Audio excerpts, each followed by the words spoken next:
Archon.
Astra Abyssosque. We meet again, you two.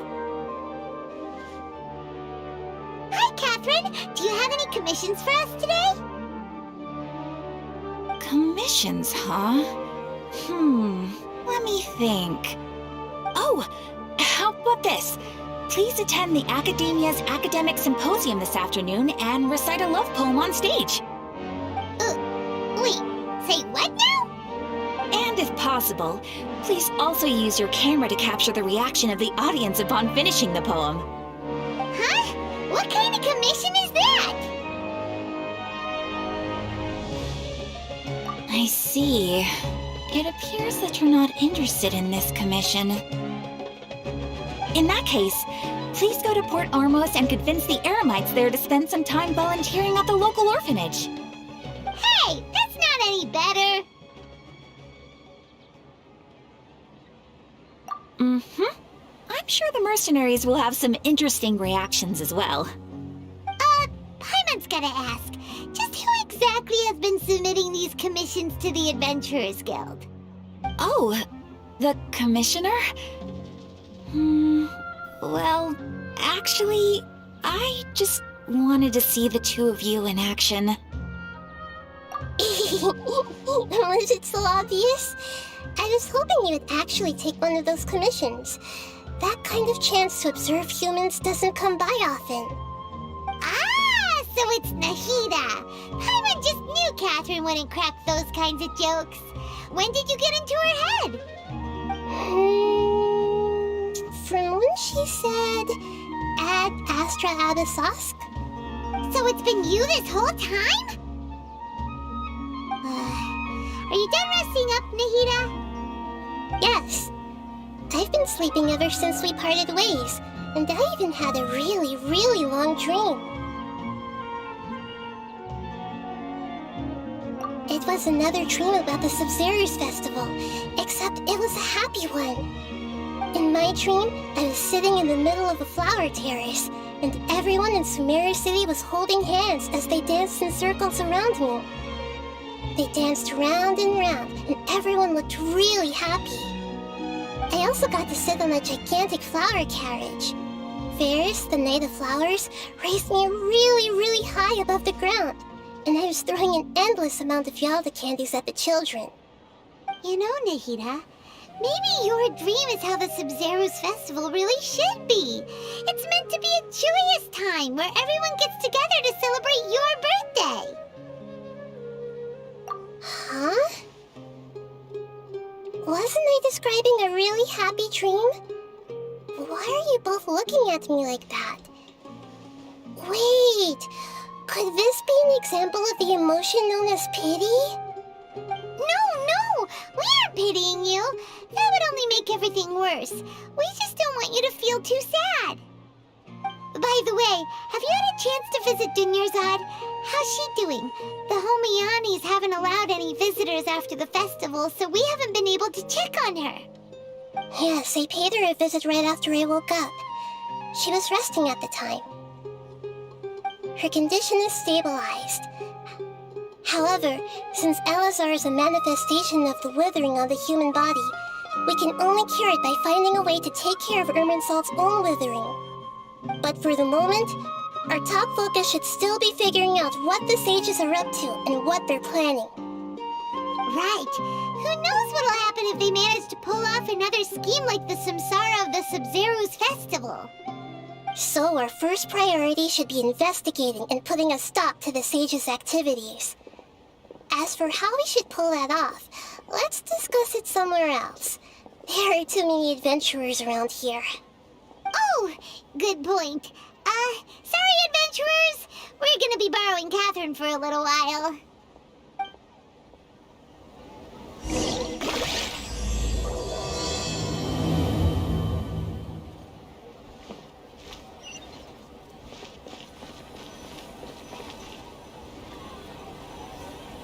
Let's continue our chat here.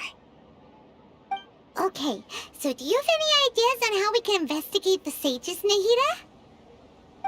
Actually, I've already done a little bit of work on that. But for now, I want to hear your thoughts.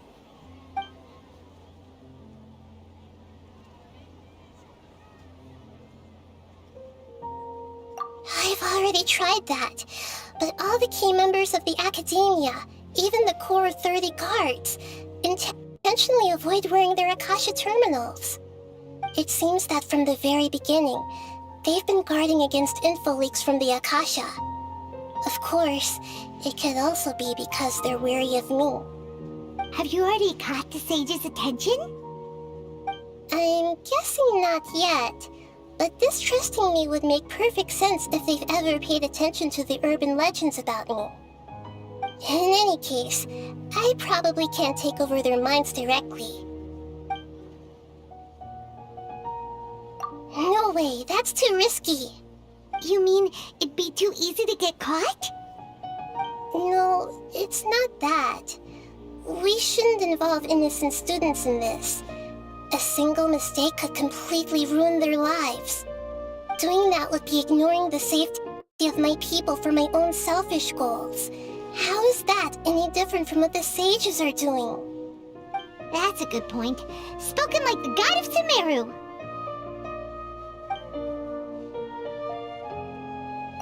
We're in the dark as of now. Since we still don't know anything about their goals, any rash move could tip them off and lead to terrible consequences. After all, every person in Sumeru City is one of their hostages.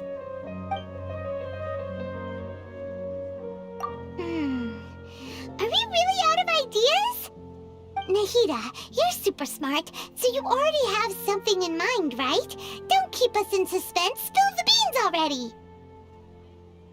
According to a popular theory from the Vahumana Darshan of the Academia, rejecting impractical motions at the beginning of a planning session will give more weight to the actual proposal.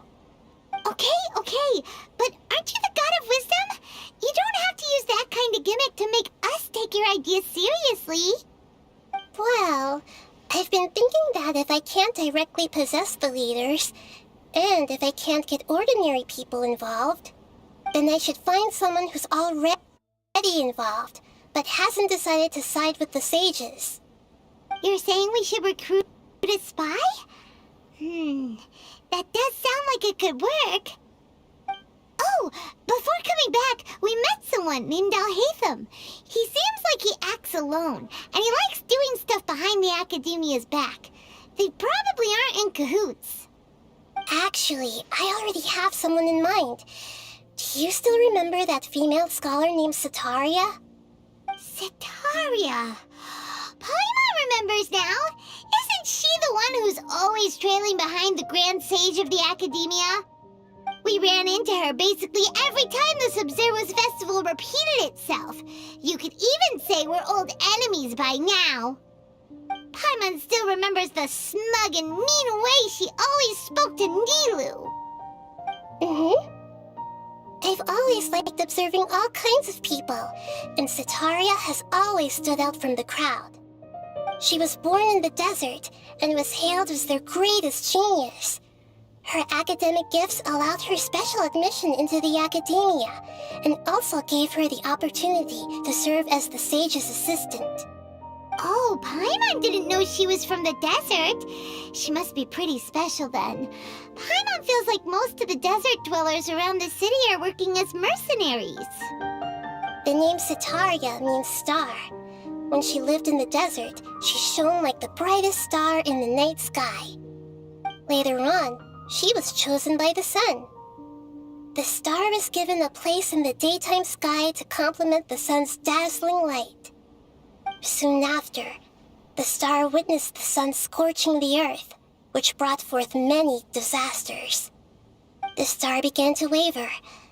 Instead of staying beside such a sun, wouldn't it be better to return and light up part of the night sky? But in the end, she couldn't give up the radiance of daytime. To cope with her shame, the star buried her guilt and closed her eyes.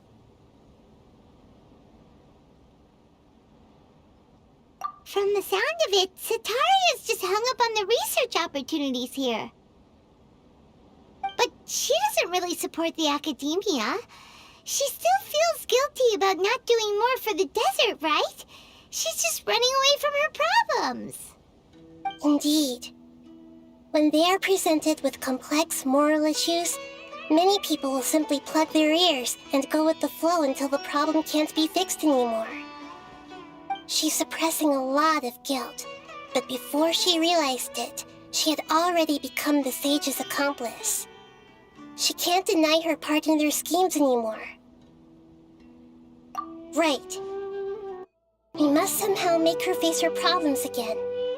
That way, not only can we get useful intel from her, but she can also use it as an opportunity to redeem herself. From my past observations, Setaria will take a day off from the academia every 10 days to do some shopping in the city. Tomorrow afternoon just happens to be a shopping day for her. That'll be our chance. To prepare, let's go check out some of her favorite spots and have a quick chat with a few of the vendors there.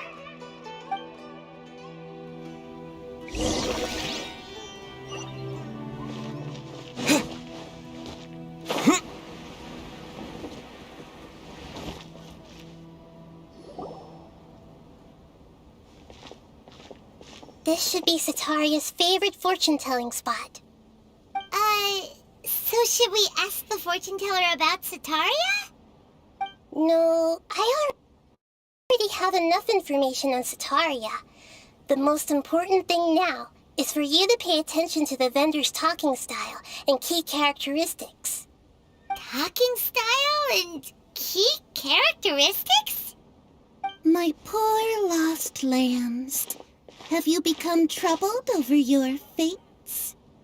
The divine voice of wisdom often echoes between mine ears. If thou be blessed today by the gods, I may be able to show you the way. Huh? Really? Nahida, you've been whispering things to her? Shh. My friend here has some doubts regarding his future. Can we get a fortune reading for him? Of course, of course. In that case...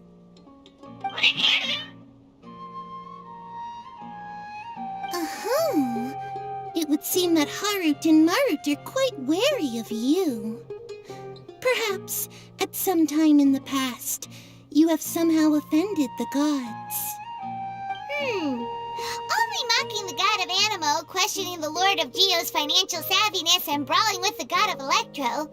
Do those count? Oh, nothing. Go on, pick an aspect for her to divine.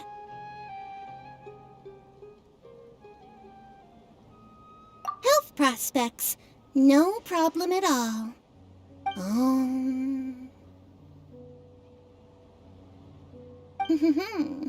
The gods have spoken.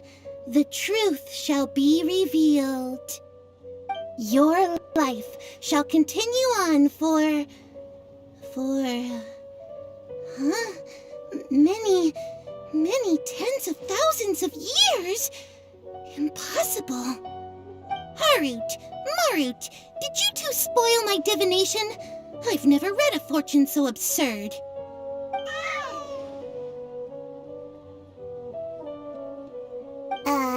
Actually, Paimon thinks this is probably the most accurate fortune-telling you've ever done.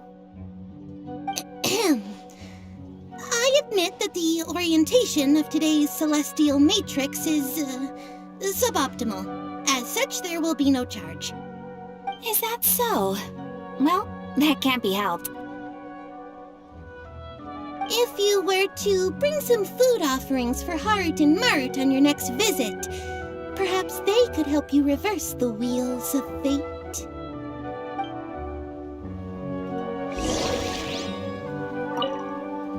I've never seen Harut and Marut be so wary of anyone.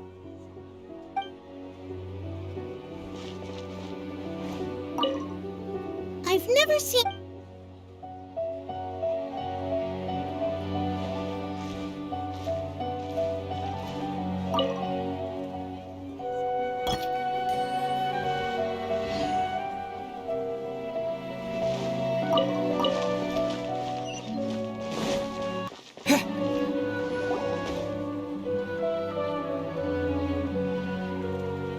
Is this another one of Sataria's favorite stalls?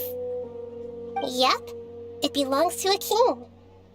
His father helped Sataria a lot when she first moved to Samari City, so she still comes by whenever she has time. When they start talking with him, listen carefully to the details of her conversation. Ah, dear customers, would you like to look at some pottery? We caught wind of your great craftsmanship, so we specifically came to take a look. Oh, I recognize you. Aren't you Miss Catherine from the Adventurers Guild? Sounds like I'm in for some big business. Speaking of, where did you learn this trade? I suppose you could say it all started with my dad. He's a mason by trade, but I picked up an interest in clay while apprenticing for him. After that, I began making pottery by myself in secret, and I simply changed trades when my works turned out well. Although it's a pity that I'm no longer making much use of the knowledge provided to me by the Akasha. That's nice. You're making a living doing something you love. So is your father still working as a mason? Oh no, not anymore. A few years back, he fell from a roof and broke his leg. Since he had already saved enough Mora over all these years, he's just enjoying the retired life in Port Ormos nowadays. I see. We wish him peace and happiness in his retirement. I'll have someone in charge of logistics at the guild come by another day for some goods. We'll leave you to it. Take care now. No problem. Rest easy, all our goods are sure to meet your every need.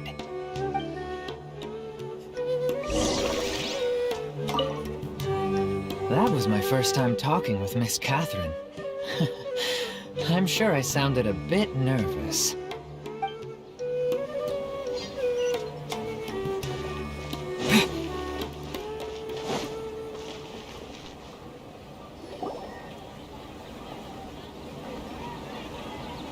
This should be our final stop. Sataria's always thinking of this restaurant when she's working at the academia, so she always comes by whenever she's out in the city. Nahida, You've really thought of everything. It's my duty to protect Samira's citizens, after all. Hi there. I feel like I've seen you down by the docks before. Huh? Sorry, I don't quite remember. If I recall, you were having a discussion with someone about shipbuilding at the time. Ah, that's right! I've always been really interested in feats of marine engineering.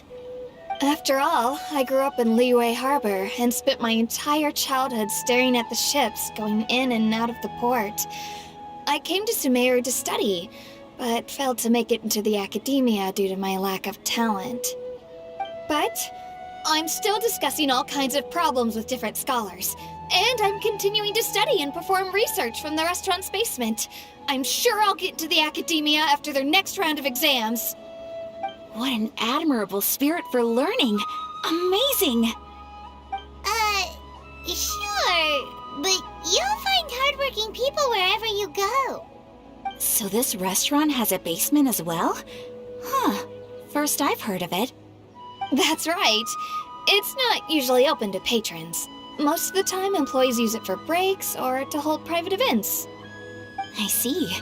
Guess that makes sense. Well, good luck with your studies, Miss Chishan. Thank you so much. As long as I can make it into the academia as an official student, I'll be happy.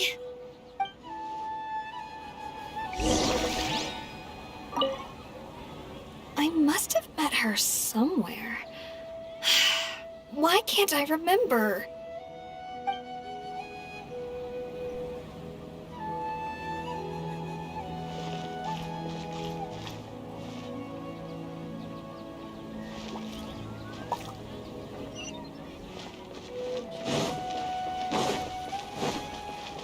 It's called being a freelancer.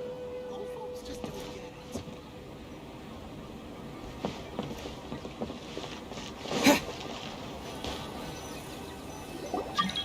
So, was that everybody? Mm-hmm. 3 familiar faces should be enough for Sataria. What's the point of all the information we've collected? Nahida, you still haven't told us how you're planning to make Sataria face her problems. Sataria is already used to avoiding her problems, so we must find a way to break through her usual sensibilities. I remember that you mentioned that the Eremites in Port Ormos are all making a fuss about the upcoming resurrection of the Scarlet King. Although it's all just a boatload of nonsense, the faith of her homeland may turn out to be Sataria's soft spot. Oh, Paimon gets it now! You want to take advantage of the guilt Sataria feels about her homeland. Although she knows she should return home to help the people of the desert, all she's done is conspire with the sages.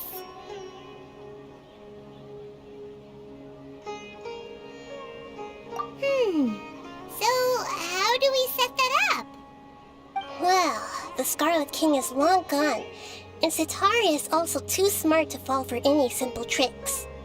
If we simply engaged her under the guise of the Scarlet King's believers, she would definitely be wary of us, and we may not get anywhere. But if we were to borrow some of her close acquaintances to talk with her, her reaction would probably be very different. So you mean you're going to possess those people we just talked to? Yep. Possess them through the Akasha. Imply that they've already converted to the faith of the Scarlet King, and then convey our made-up will of the Scarlet King. As long as everything goes smoothly, we'll get through to Sataria for sure. She'll never guess that we had anything to do with it. Ah, so that's how you're going to use all the info we collected on these people. It's so that you won't slip up and break form. Possessing them will only work if you can manage to pass off as them. Exactly. So, best of luck with impersonating them. Huh? Best of luck? But we don't know how to possess anyone. That's no problem at all. I'll just share all their senses with you once I've possessed them. As long as you're also wearing an Akasha terminal, the effect will basically be as if you've possessed them yourself. Huh. That is pretty convenient. But why does he have to do this? Can't you do it yourself? Although I've been observing humans for a while, I've never been good at imitating them. You're not wrong. It's always been painfully obvious whenever you try to pass as Catherine. If it was at all possible, I would have preferred to leave these people alone. But seeing how things are now, I probably should just accept it and push on. Yeah, don't beat yourself up over it. We're only doing this to help everyone, and we'll only be borrowing them for a little while anyway. Alright, then let's give it a go tomorrow afternoon.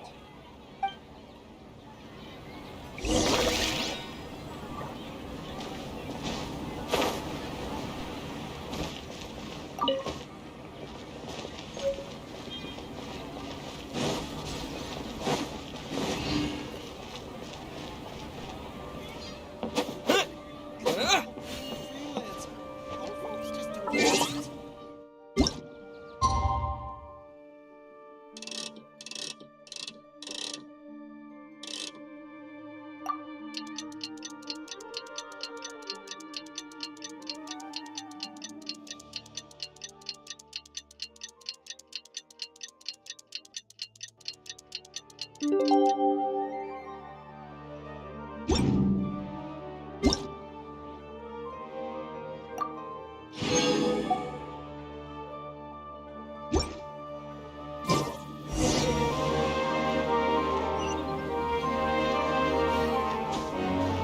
Don't you think my craftsmanship deserves a prize?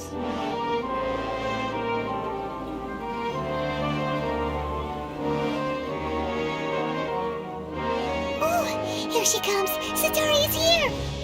Let's quietly follow her. Once she starts talking to her acquaintances, we'll find a safe spot to begin possessing them. As for how we'll sway her to our side, I'll leave that to you.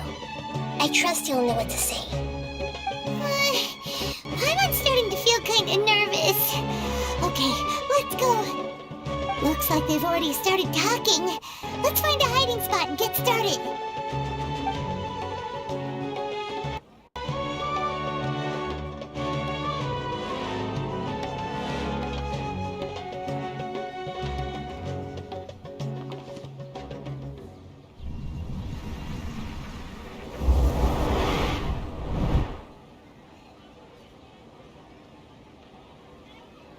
That's right. You really can't force anything when it comes to love.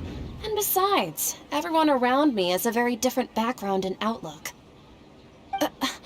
Are you still listening to me, Nabia? Oh, of course I'm listening. You were talking about troubles with your love life, right? I heard everything you said. Okay then.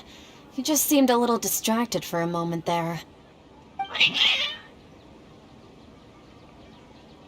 Strange. Your cats seem pretty worked up. Is something wrong? I always thought they were quiet, happy kitties.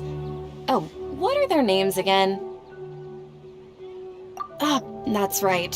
They are just little darlings, aren't they? Harut and Marut. So, which fortune do you want me to read for you today?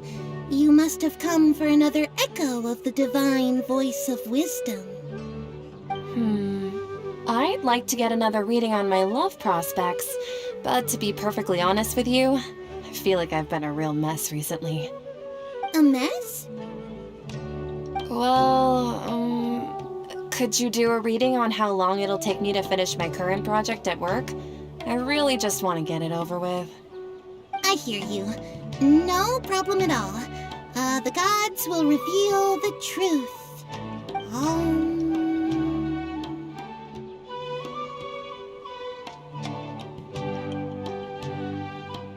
The gods are asking, Setaria, why haven't you gone home? Why haven't I gone home?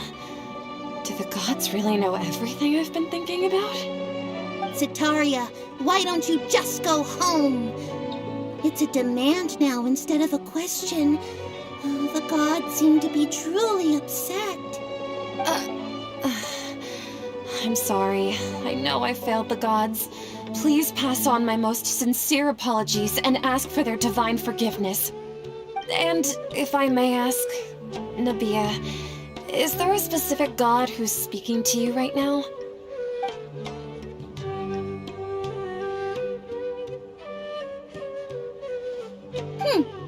What an inconsiderate and naive question.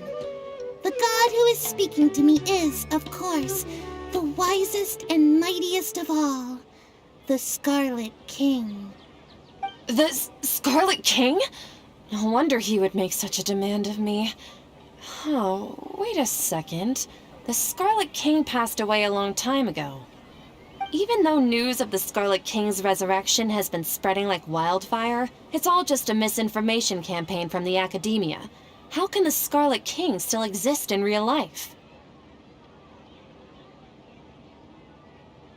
What insolence!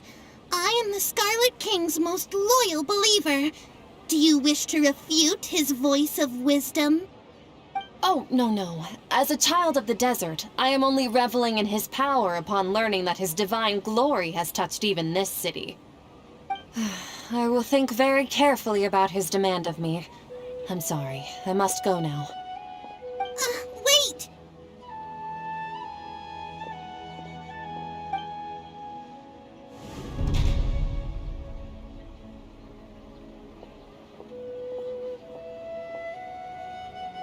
Whoa, she just ran off in a hurry. She looked pretty upset, too. Well done. Sataria didn't seem to suspect anything amiss. To have something she's been trying desperately to avoid show up out of nowhere and berate her, that must have shaken her to the core. Aw, Nahida, it seems like you understand human emotions really well after all. All I know are some abstract Harvard-taught theories. In any case, my time with you has shown a lot of them to be utterly useless. I'm still trying to make sense of everything. Anyway, enough of that. Let's hurry and catch up to Sataria. She's out of games now, right on cue. Let's get ready to possess him right away.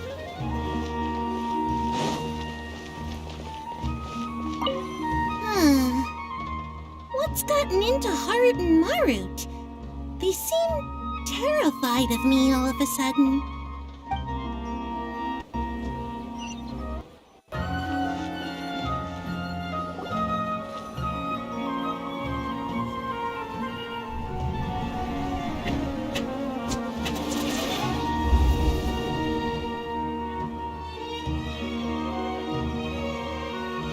It's okay. I just got caught up in something.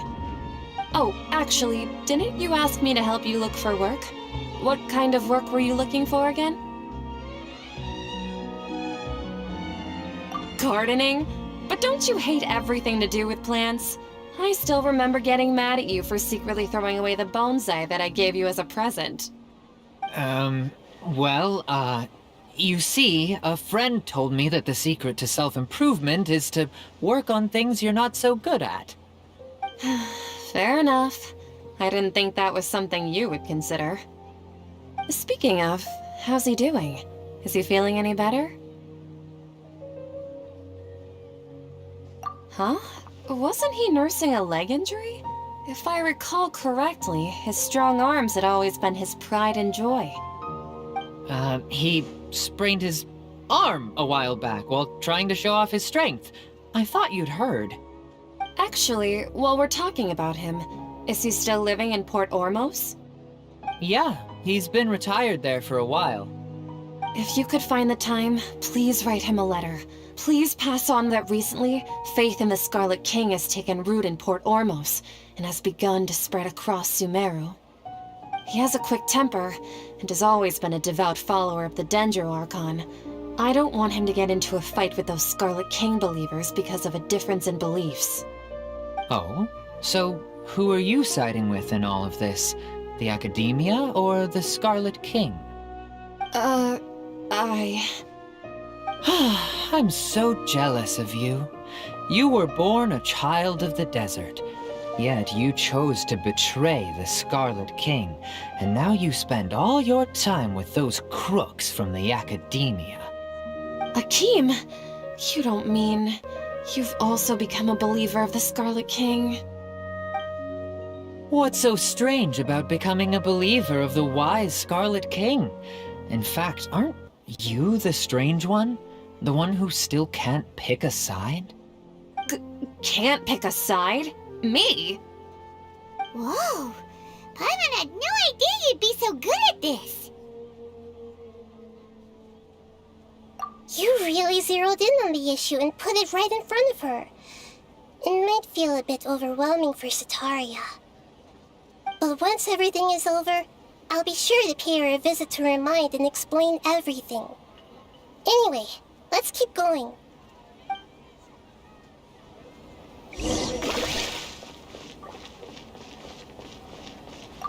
Whoa. What happened just now?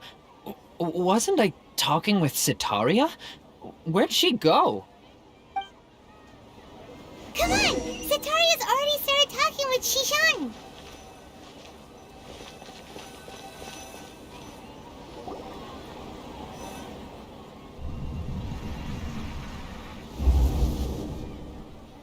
So, Shishan, have you noticed anything weird in the city lately? Like, as if someone was trying to preach to you about something?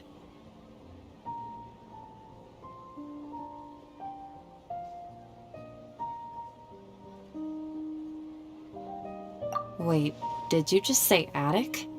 I thought this place didn't have an attic. Also, don't you usually study in the basement? Well, the restaurant recently added an attic. I've been studying there because it has better lighting. Oh, right. Speaking of strange things, I celebrated the Sub-Zerus festival so many times that I lost count. That was really weird.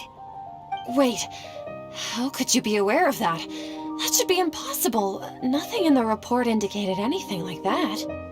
Are you still failing to realize that the Academia's lowly tricks could never deceive all of Sumeru's citizens? Jishan, don't tell me that you've converted to the Scarlet King as well! What an absurd question. You make it sound like I should be ashamed for becoming a believer of the Scarlet King. In reality, shouldn't you be the one who is ashamed? You, who worked side by side with the Academia and treated people as nothing more than experimental subjects? Please, please stop! Even now, Sataria's still trying to run from her problems. She can no longer justify everything to herself. Hey, she's trying to talk to the guards! What should we do? This is the most important part of all. Quick, get ready. Mercenary, you're a member of the Corps of 30, correct? Please help me pass a message to the Matcha right away. The situation in the city is getting out of control. Please, try to remain calm, miss. Tell me what's happening in the city. Heretics are infiltrating the city, and they've already converted many residents to their side. Heretics? What kind of heresy are you talking about? The Scarlet King! Many people I know have suddenly started believing in him, but he's long dead. It's impossible. Miss Sataria, nothing is impossible. You know my name? The Scarlet King is immortal, and all who defy him will one day pay the price. You must face the truth, Sataria. You tread a treacherous path, and the longer you ignore it, the tighter the Academia's grasp on you will become, and the deeper you will be ensnared. Child of the Scarlet King, never forget that the desert that belongs to you lies elsewhere. What's so strange about becoming a believer of the wise Scarlet King? In fact, aren't you the strange one? The one who still can't pick a side? What an absurd question. You make it sound like I should be ashamed for becoming a believer of the Scarlet King. Sataria, why haven't you gone home?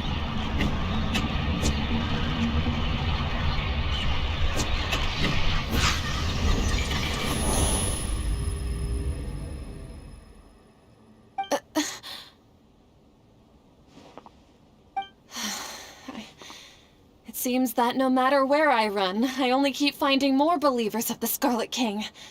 I have to say, this is a familiar feeling. I've also been running from my guilt this whole time. Guilt over my part in the Sage's plans, and from ignoring the letters from the children of my homeland. But no matter how much I may try to ignore or get rid of it, my guilt always comes back.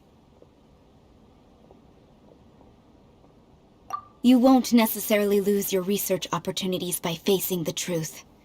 Besides, did you really want to conduct your research while carrying such heavy feelings of guilt? How do you know me so well? Are you truly just a believer of the Scarlet King? Or are you the god himself? That's not important. The important thing is to pass judgment on the academia and its sages, and to correct their mistakes. If you could provide some assistance in this matter, perhaps it could serve as a form of atonement.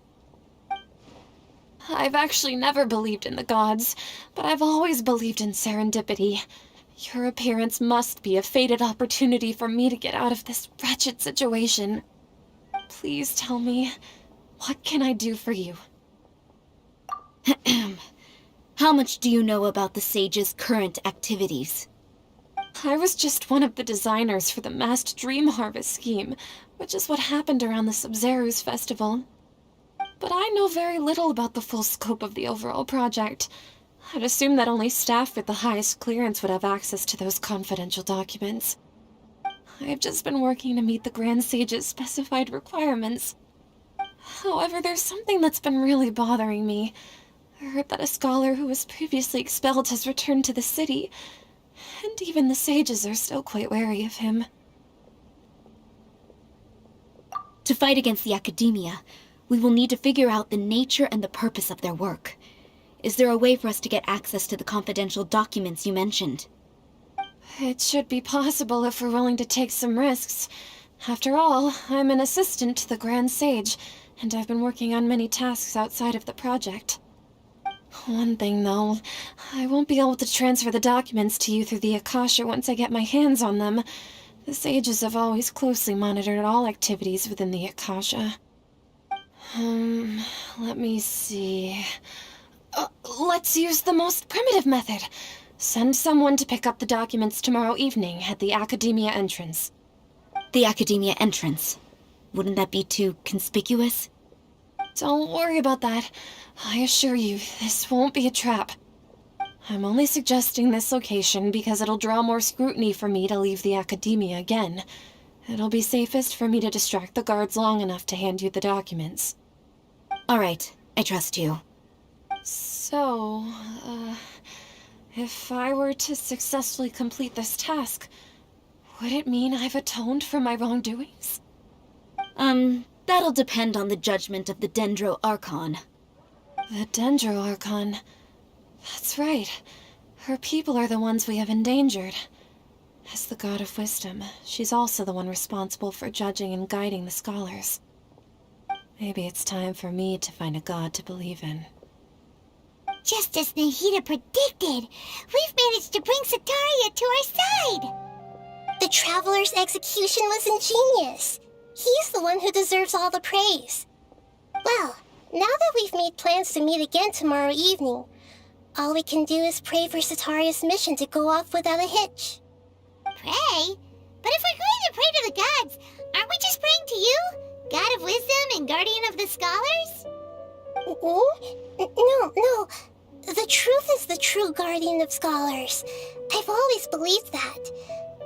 Anyway, let's meet again tomorrow evening at the Adventurers Guild.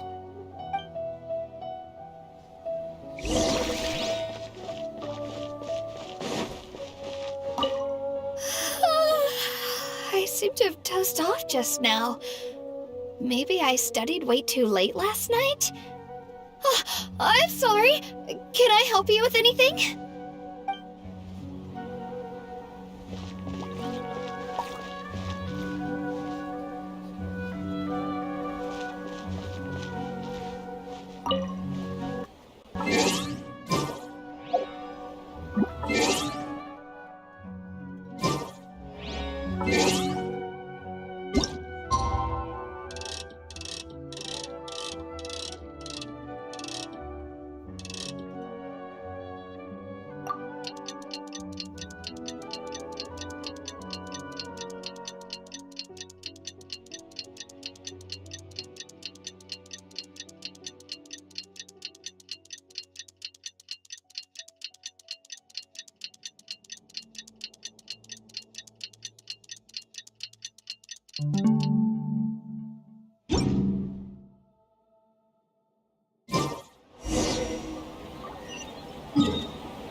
other Catherine, right? That's right. I suppose I'm the other Catherine in your mind. Shh! We're on a secret mission tonight, so we need to protect Catherine's identity. Yep, Paimon's right. We cannot fully rule out the chance that the meetup tonight is just a trap. If something were to happen, my existence may be the only trump card we'll be able to play. After all, the academia should still be unable to confirm the existence of my consciousness in the outside world. Yep, exactly. Just what Paimon was thinking.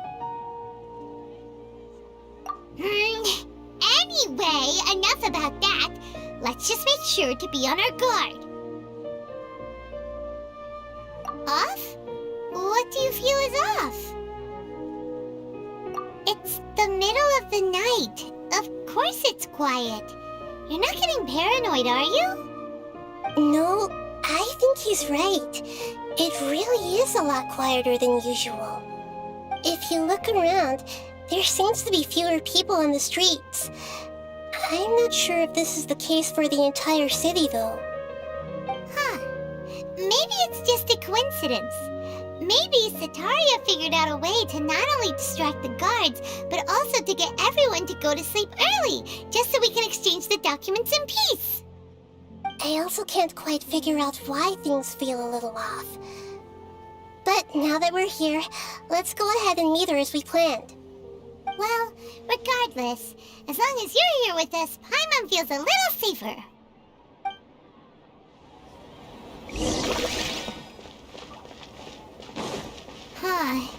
There really aren't many people out right now. Let's hope it'll be this quiet in front of the academia, and that Sataria managed to distract all the guards.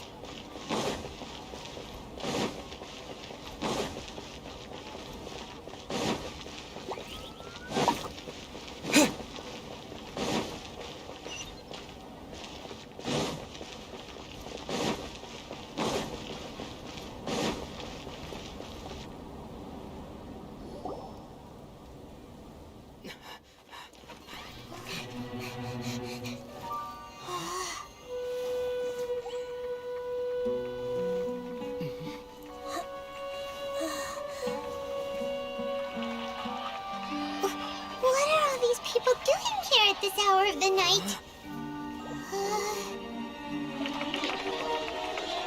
Ah, the triumphant hero returns at last. And to a rather spectacular welcome, even if I do say so myself. You're the outcast, expelled from the academia. Indeed I am. Although these days they tend to call me the Doctor.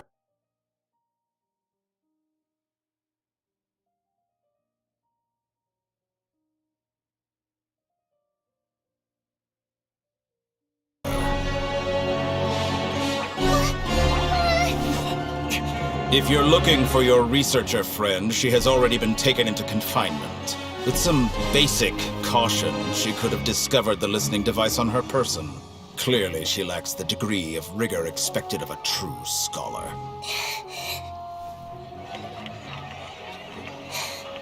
The people of Samir City! What have you done to them? I simply made some minor adjustments to their Akasha terminals. Now they can deposit information directly into the subconscious.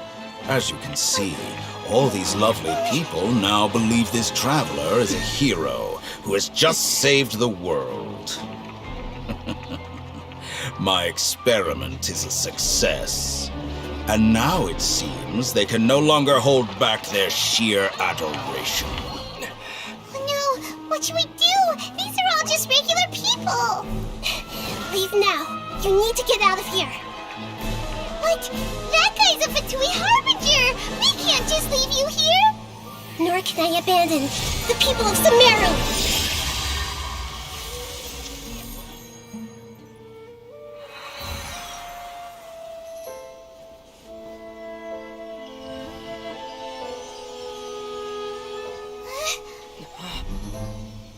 Don't worry. We'll meet again outside of the city.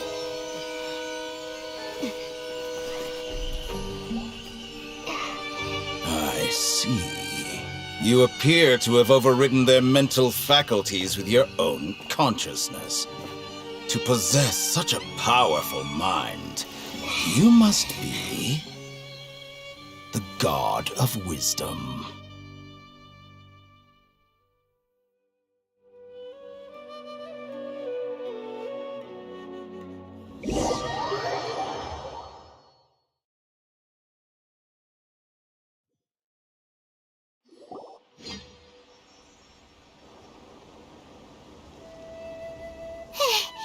This should be far enough.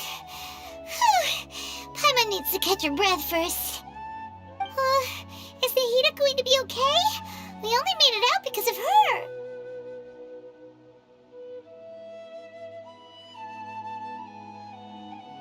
Paimon wasn't counting on running into a new Harbinger here, let alone such a high-ranking one. That guy was number 2. So scary. He called himself the Doctor. Remember, Tainari told us about him. Sataria did say that someone who once got expelled from the academia came back recently. And that even the sages are wary of him. Yep, sounds like she must have been talking about the Doctor. Yeah, now that the Doctor's in the picture, we're no longer just dealing with the academia. They're in cahoots with the Fatui. But what are the Fatui after this time? Another Gnosis? Yeah, things would be a lot easier with Nahida's help. Nahida said we'll meet again outside of the city. But we can't just keep waiting around, right? You mean... Oh, right! Wasn't he invited by the sages to work on some project when we were staying with him in the Vidia forest? That has to be the same project! Even though he turned it down at the time, he might still know something. There's no time to lose. Let's go to Gandharvaville.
Hold it right there! A blonde-haired traveler and a floating fairy. We've got you, all right. Take a look around. You've fallen right into our trap. Are you mercenaries from the Corps of 30? Did you come here to arrest us? Corps of 30? We're nothing like those government lapdogs who don't even get scraps for their work. We are an elite brigade that commands the highest commission rate in all of Sumeru. We're here on the orders of a client known only as the Outcast. The Outcast? An outcast from the academia? But why wouldn't the Doctor just send the Fatui after us?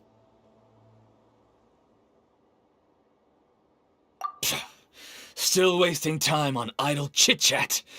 We'll shut you up soon enough. Get them! You're up, Traveler! Following orders. Germinate!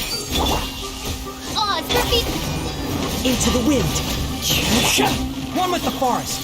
That's close enough. New punch. Clouds high. New punch. The birds come.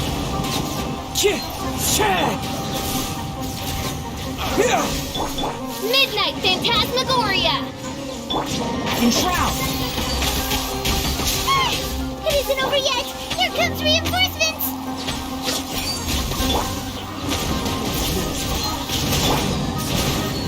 I'll uproot you. Can't see.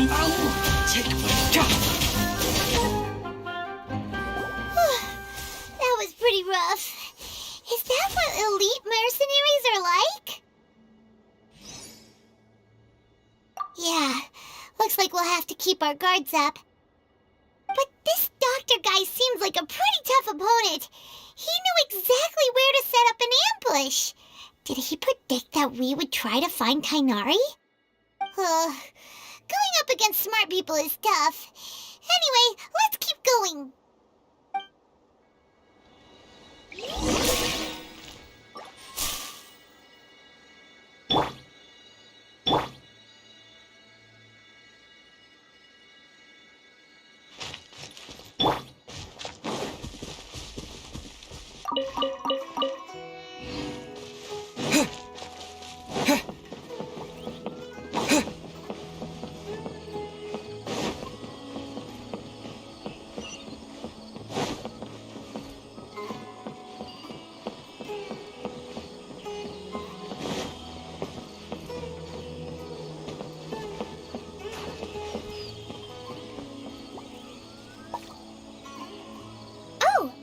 Traveler and Paimon, what are you two doing back here? Kale! It's nice to see you again! Are you doing alright? To be honest, I'm not doing too well. My Elazar has been progressing at a faster rate lately. I'm finding it harder to complete more intricate tasks. As a result, Master Tainari is taking me off the patrol schedule. He will only allow me to stay here and coordinate other people's tasks. Oh, Kale!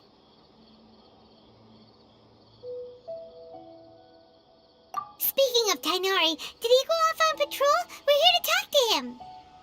Oh, Master Tainari? He just left the Avidia Forest a little while ago. He was headed to Party's DI. He left? What? Isn't Tainari always saying that he never wants to leave the Avidia Forest? He even turned down the Sage's invitation. I thought it was weird too. Master Tainari always prioritizes his work as a forest watcher above everything. He almost never leaves his post. He left in a hurry this time though. No, I only found out that he left through a message he left behind. He also made sure to delegate all his tasks using a schedule. To leave in such a hurry? I guess he had something urgent to take care of. Master Tainari originally studied in the Immorta Darshan of the Academia, and Partis DI is something like the Immorta's research base. Many rare shrubs and grasses have been planted there for research. I know that before he became a forest watcher, Master Tainari once spent a long time conducting research at Partis DI. A research base, huh? Gotta wonder what kind of research Tainari just decided to work on all of a sudden. Oh, we don't have a lot of time, so let's go look for him at Party's DI.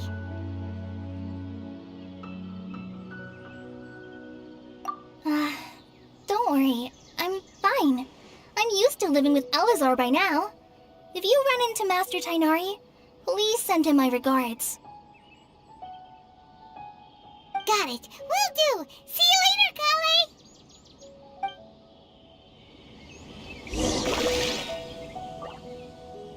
I had already made up my mind, to be honest with you, so I didn't try to hide my current condition. Don't worry about me. I'll be fine. How many Rufushibaha mushrooms do I need to sell before I can find a proper hotel?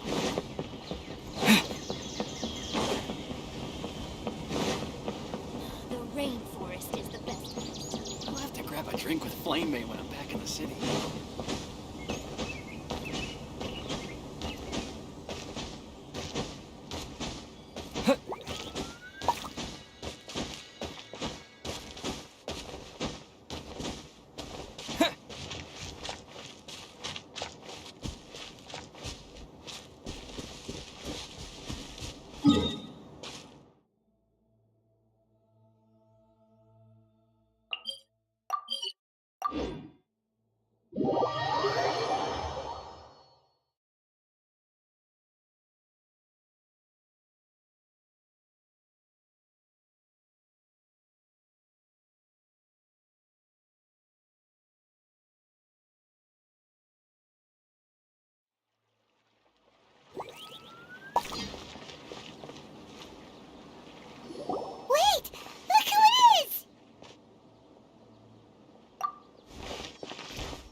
okay. We were so worried about you.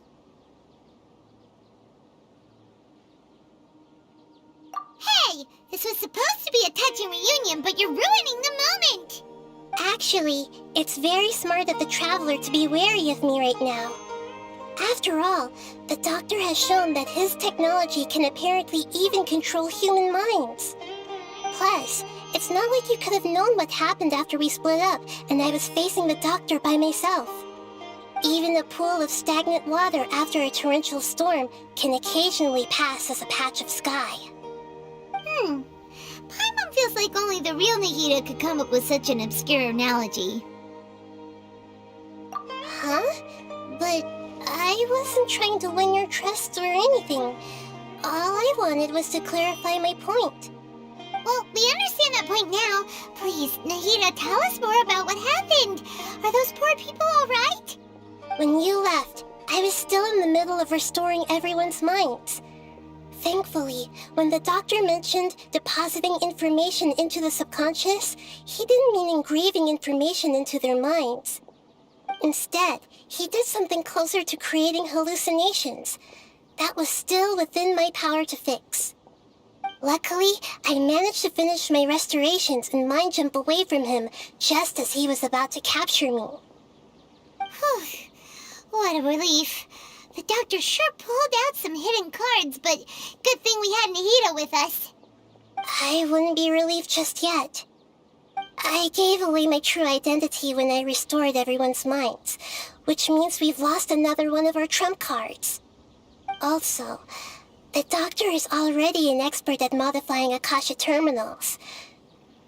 Maybe it's only a matter of time until he captures my consciousness inside the Akasha. Would that mean you'd no longer be able to jump between minds? Then how do we stop him? He's still at the Academia, so it's possible he already started messing with the Akasha. Ugh, it feels like he's toying with us. What a nasty piece of work.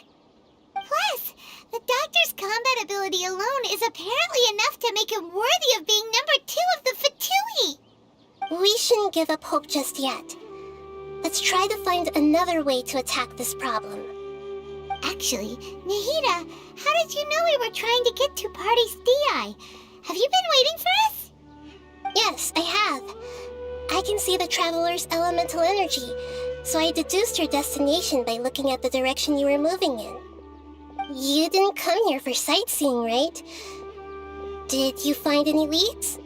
We're looking for a scholar we know. His name is Tainari, and the sages once tried to reach out to him. Why don't you come inside with us and see what we can find? Okay, let's just hope we won't get him into trouble.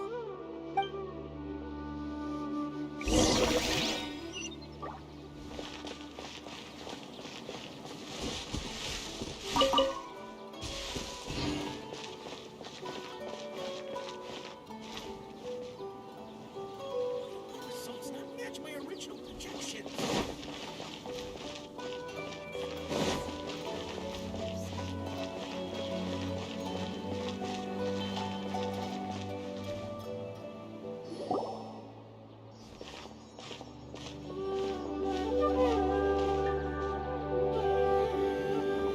Traveler?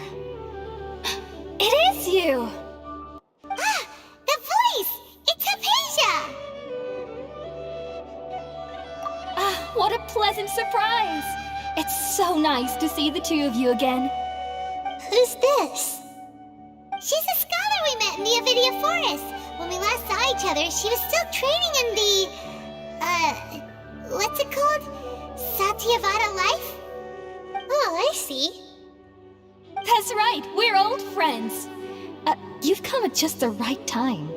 Ever since I've come here, hardly anyone has even talked to me. Hypatia, you're way too excited about this. Actually, for you to leave the Avidia Forest means... you're not in training anymore? Wait, no.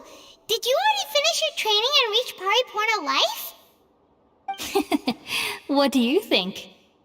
My consciousness has already managed to make contact with the divine. You did it! Congratulations! so exhilarating to share this sublime joy with others at long last! When my consciousness made contact with the gods. Ah, what a supreme and unparalleled experience that was! That sounds incredible!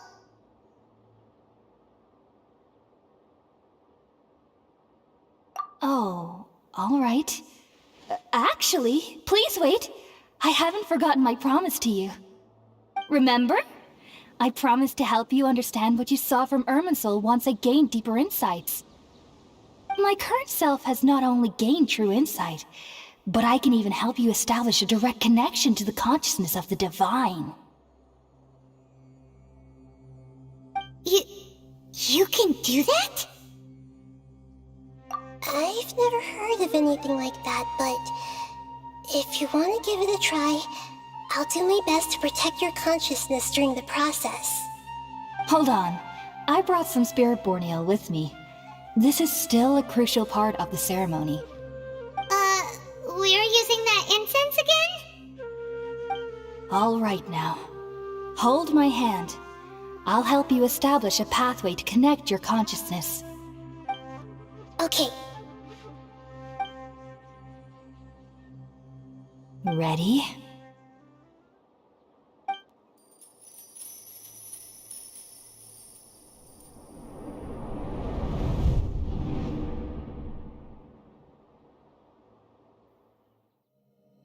It took 3 betrayals for me to finally understand. The world is just an elaborate tapestry of lies. My fury will never be quelled. The first to betray me was a god. My creator. My mother. Valuing strength above all, she saw no worth in me and I was discarded. The second was a human. My family. My friend. Consumed by fear, he saw me as an abomination. The third was one exactly like me. A hope for the future. A fledgling barely out of the nest. Powerless before his mortality, he broke his promise to me. Humans, they can't be trusted. And the gods fill me with pure loathing. So I said good riddance. I denounced the world and laugh in its face. My chest will never again be defiled by worldly filth. I will scrub away every last trace of human emotion. Then it will be empty, a blank slate, and ready to receive a supreme gnosis, brimming with pure divinity.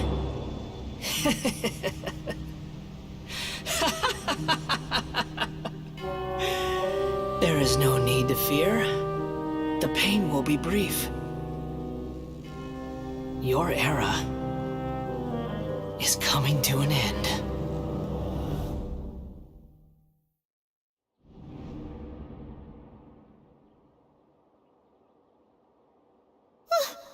What was that? Did we actually just see the Baladier's memories? Everything matches what we know about him. But how is he connected to the divine consciousness that Hypatia was talking about? You saw it, right? You felt it, right? Such a majestic god! Such a noble will! Such sublime emotion! Alas, shame. If only that which beats within my chest wasn't a filthy mortal heart. Oh, great and merciful God! Please grant me forgiveness and salvation! Do you understand now? I'm afraid this is no periporno life, but rather... Ah! You! Why are you so mean to me? Why is everyone hiding from me? I found divine wisdom. Shouldn't I receive praise and honor? Haven't I uncovered that light in the darkness? Hypatia? That's how I always thought everything should be.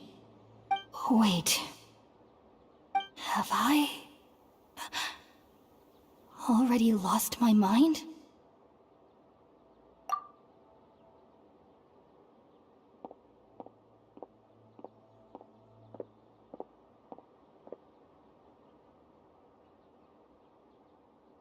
Wait, something isn't right.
Okay, we finally lost him.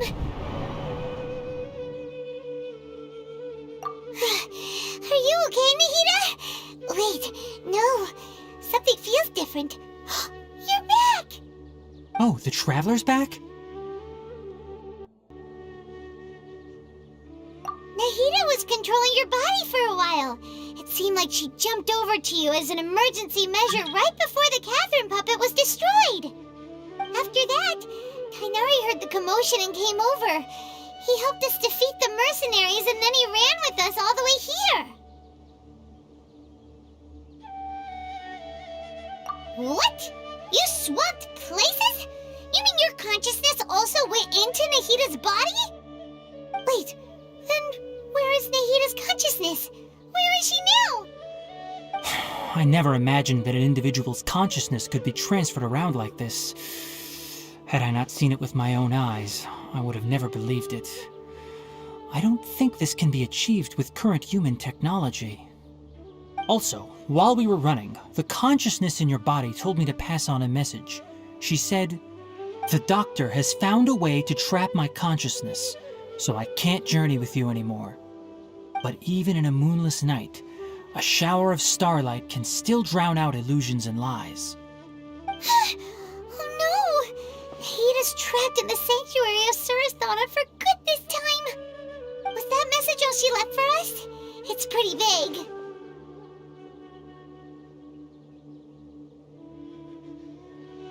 Oh, that makes sense. Since the doctor captured her, she won't be able to say anything without him knowing. She's being extra careful. Even in a moonless night, a shower of starlight can still drown out illusions and lies. Huh. Paimon knows the moon illusions and lies are from the alchemical divination at the Sub-Zero's festival. Didn't Nahida use a starlight analogy before? It had something to do with Sataria.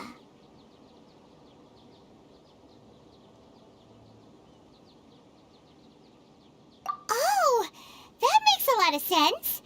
Huh. Do you think Nahida was telling us to go find help in the desert? But she isn't with us anymore. Think we'll be okay? Paimon, You said Sanctuary of Surasthana. Does this mean that this Nahida you're talking about, the consciousness who was occupying the traveler's body, is the Dendro Archon? Your guess is correct, but the situation's a bit complicated, so it's really hard for us to explain right now. That's all right. A scholar's curiosity doesn't need to be appeased right away. As for the complicated nature of the situation, safe to say I have witnessed that for myself. I've spent some time with you, and it looks like the Dendro Archon's also on your side, so I trust you. Thank you, Tainari. Oh, actually, we came here to ask you a question. What do you know about the project that the sages have been working on? Ah, that. While I was indeed invited to join that project, the sages were always secretive about its scope and goals, so I eventually declined. All I know is that that project has something to do with the restoration of Irminsul. Huh? Did you see something when you were in Nahida's body? What? Do you have any evidence?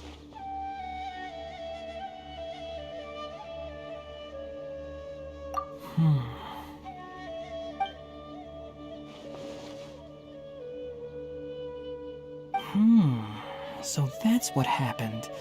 That explains why Hypatia's symptoms were different from those of the other scholars who went mad.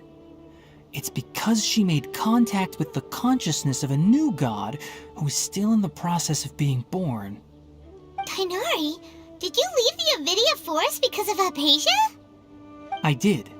I noticed Hypatia's mental anomalies, but since her symptoms were rather atypical, I secretly took her to Pardes Dii and began searching for a way to return her to her normal self. If I didn't take action, Hypatia would have already been taken by the Matra to the desert, doomed to a life of exile at Aru village. Now that you mention it, I knew the Academia has never thought particularly highly of Lesser Lord Kusanali, but I still didn't expect them to do something as arrogant as creating a new god. Looks like I made the right decision by not accepting their invitation. The Doctor and the Balladeer. We have 2 Fatui Harbingers in Sumeru. Sounds like we're in for a bad time. From your description, I don't think they've completed their project. There may still be room for us to intervene. But then, what is the connection between creating a new god and restoring Irminsul? Yeah, it feels like we're still nowhere close to figuring out the sage's goals. Right, we've pretty much gone over everything we need to know, so we should head out. How about you, Tainari? What are you going to do? I'll stay here for now. I still want to try a few more things to help Hypatia. If you're planning to go into the desert, start by heading for Caravan Rabat. That'll be your fastest route. Come find me here if there's anything else I can do to help. May the spirit of wisdom go with you. Thanks, Tainari. Hopefully Hypatia will feel better soon. We're off then.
it to Caravan Rebot.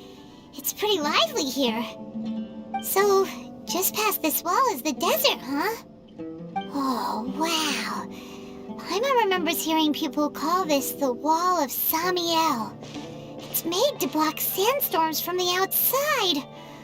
Oh, if it's this tall, it's gotta be the divine work of Greater Lord Rukkhadevata, right?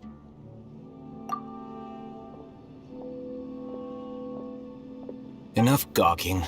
Come on, follow me. Huh? Over here.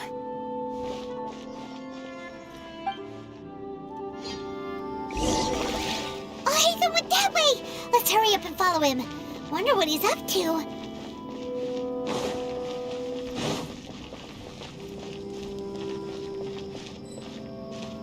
Travelers and visitors, don't miss out!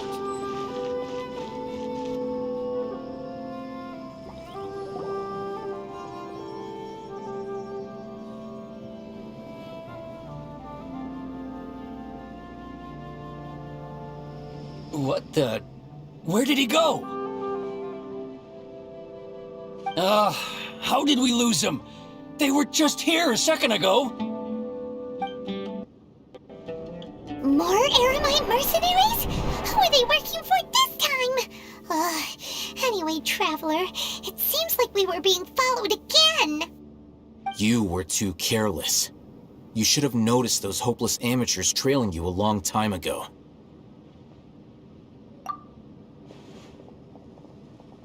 There's no need to thank me.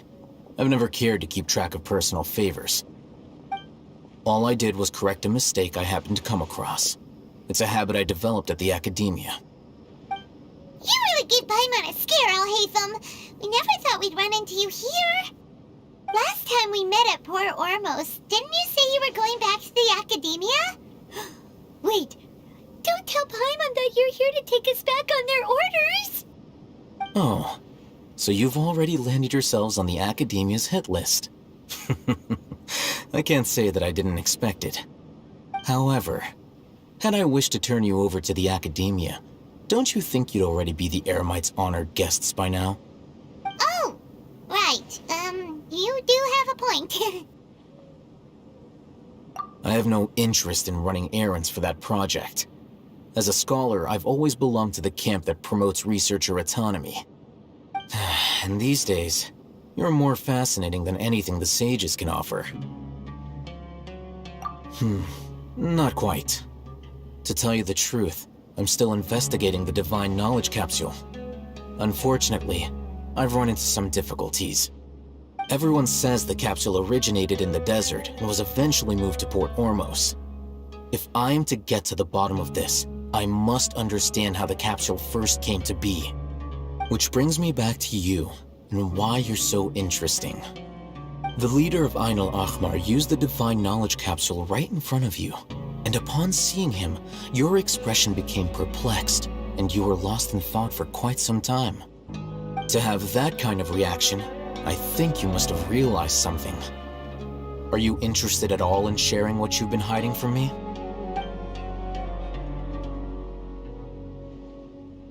Alhaitham, you really have a ridiculous eye for detail. What kind of person even notices or remembers stuff like that? So that's your answer. Well, I do work for the academia after all. So considering that, it is indeed wise to keep your cards close to your chest. But that does prove you do have some undisclosed information about the Divine Knowledge Capsule. Am I right? No matter. Rather than simply learning the answers from you, I'd still prefer to investigate on my own. Speaking of, you two are also headed to the desert? That's right! We have the same plan as you! But we don't really have any concrete goals at the moment. Then I'd suggest starting with Aru Village. It's the largest settlement in the desert, so it'll probably have more resources and intel than anywhere else. Well, would you like to head there together? It's always better to travel with someone you know. Let's go!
By royal decree!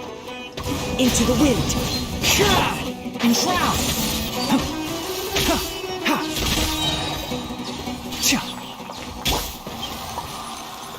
The wind knows me.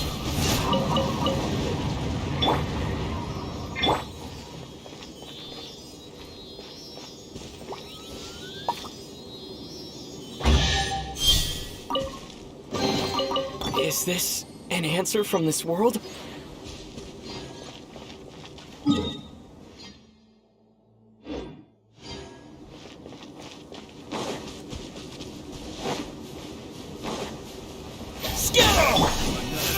Into the wind. Can't see?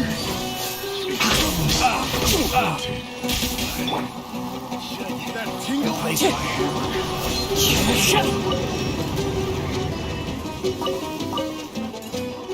That tingle?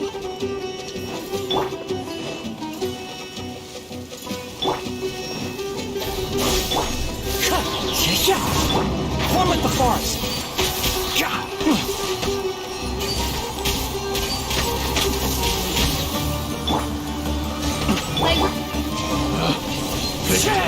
The wrong test subject. Time to go.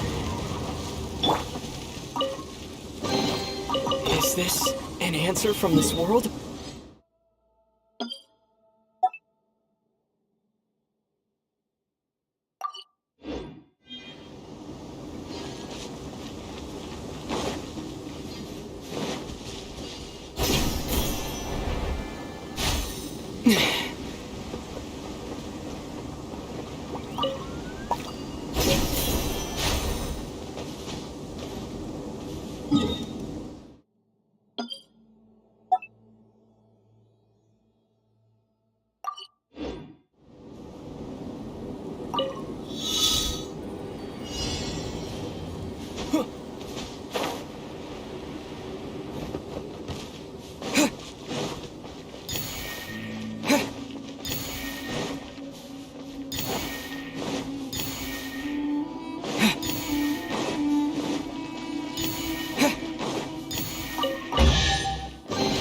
A reward on the road.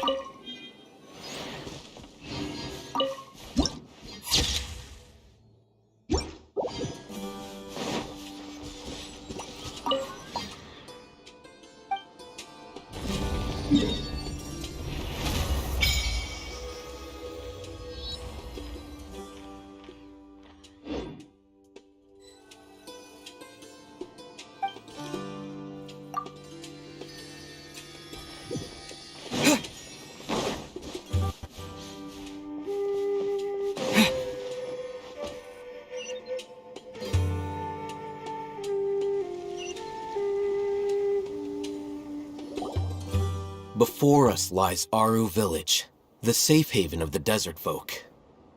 Whoa, this landscape is really something else. What a cool place! Let's go check it out!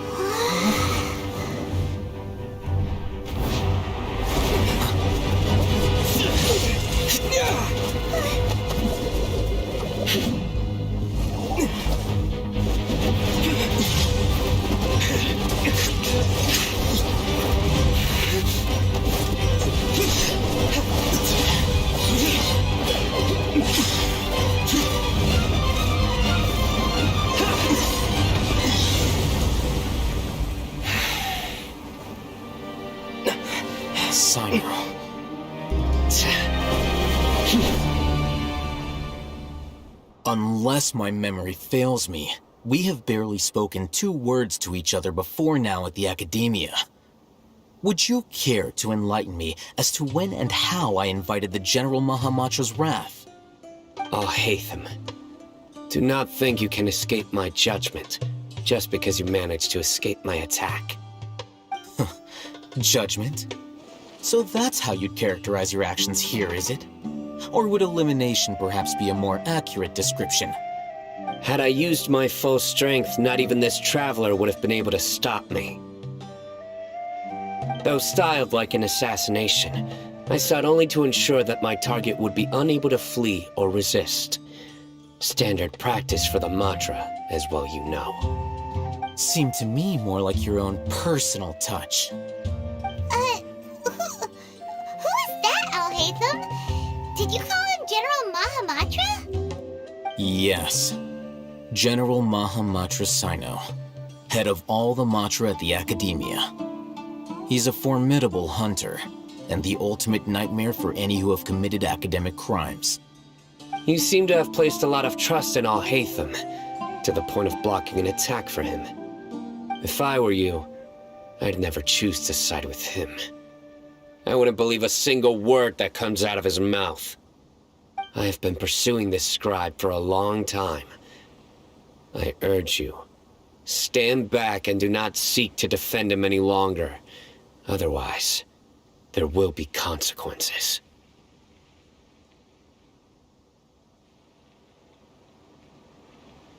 Has Alhaitham done something wrong? Paimon doesn't think he's as bad as you've made him out to be. I won't waste my breath explaining things.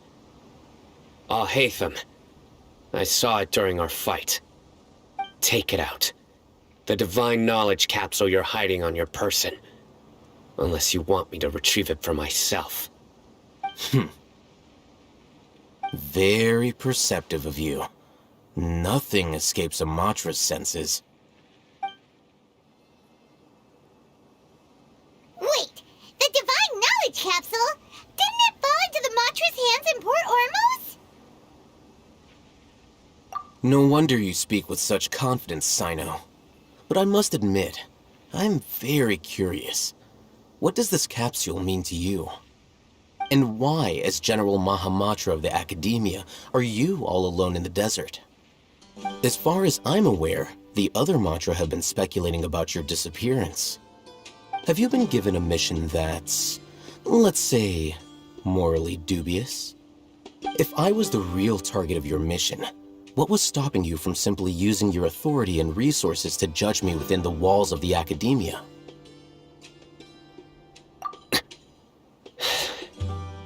I should have known you'd be difficult to deal with. You two? Ugh! What you would do, Traveler? Paimon feels like we can't trust either of them!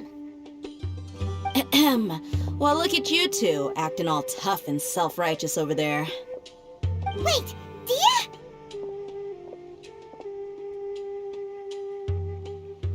Great! Finally, someone that we can trust! You gotta help us out here, otherwise these two are gonna start fighting again! Yeah, sure looks that way. Two giants from the Academia duking it out once and for all. Not something you get to see every day, that's for sure. Listen, I know you academic types love to fill up your big brains with self-righteous morality and lord your empty rules and virtues over each other. But how dare you bring your petty disputes into the safe haven of Aru Village? It seems like someone's gonna have to beat some sense into your thick skulls until you finally learn to respect these grounds.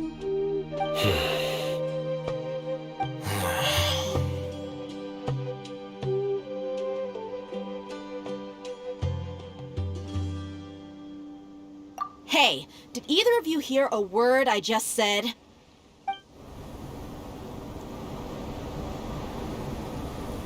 Whoa, what's going on?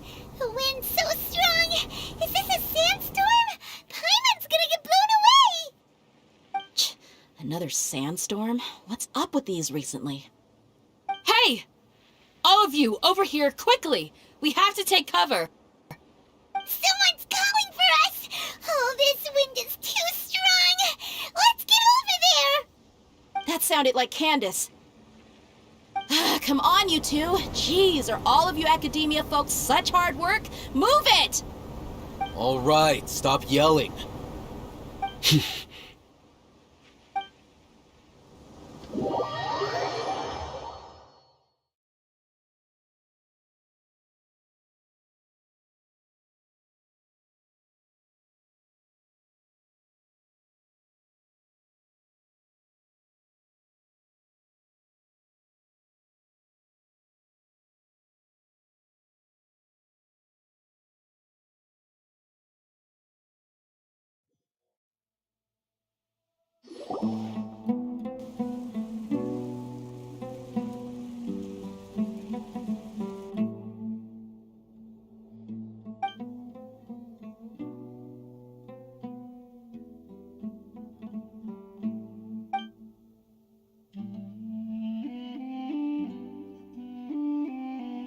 Well, this is pretty awkward. Hey, wanna play sardines with 3 people who wanna tear each other limb from limb? Sure, why not? Sounds fun. The air is so thick and heavy. Paimon can hardly keep floating anymore. My sincere apologies, everyone. This is the home of our village chief. I will have to ask you to make do with this small room until the sandstorm dies down. Please, let me introduce myself. I am Candace, protector of Aru Village. Our savior has come at last! Nice to meet you, Candace. The name's Paimon. Thank you so much for helping us. There's no need to thank me. It's only right to help each other when the weather gets rough. Wow, she's so gentle and caring, like a nice older sister. Unlike those guys over there. All right. Now that we're all better acquainted, we shall return to the topic at hand. As a guardian charged with the responsibility to protect my fellow villagers from harm, I was observing your conflict from afar, even before the sandstorm started. And now that you have set foot within our village itself, it is all the more my responsibility to make absolutely sure that you pose no threat whatsoever to us. So please, have an honest and sincere conversation with one another, and put your hostile feelings to rest. If anyone dares to start anything again while they are under this roof, I will not hesitate to send them out for some quality time with the creatures of the sandstorm. Oh, on second thought, Paimon may have misjudged Candace's character. And that goes for you too, Miss Dia. Do I make myself clear? All right, we got it, Candace. That's what I like to hear. So, which of you will begin? I was supposed to be a mediator, but I might have gotten a little too involved just now. Anyway, one of those two should probably start talking. Wait, that was you trying to be a mediator?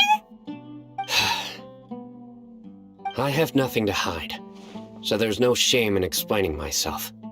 While Alhaitham wasn't wrong about the other Matra not knowing my whereabouts, it's not because I've been assigned a morally dubious mission. Rather, I've chosen to exile myself. Huh? Exile yourself? A little while ago, I discovered that there was data missing in the Academia's project planning and development files. What little they did report clearly did not match the project's actual progress. As General Mahamatra, I had the responsibility and authority to request an audit. However, to my surprise, the person responsible for the erroneous data was none other than Grand Sage Azar himself.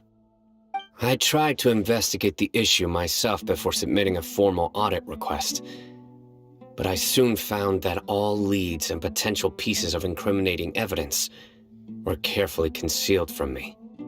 I began to realize that they were cautious of me from the very beginning. Unsurprisingly, the Grand Sage rejected my audit request as soon as the submission reached his desk. He even said to me, "The power of the General Mahamatra is granted by the sages. You have no right to judge us."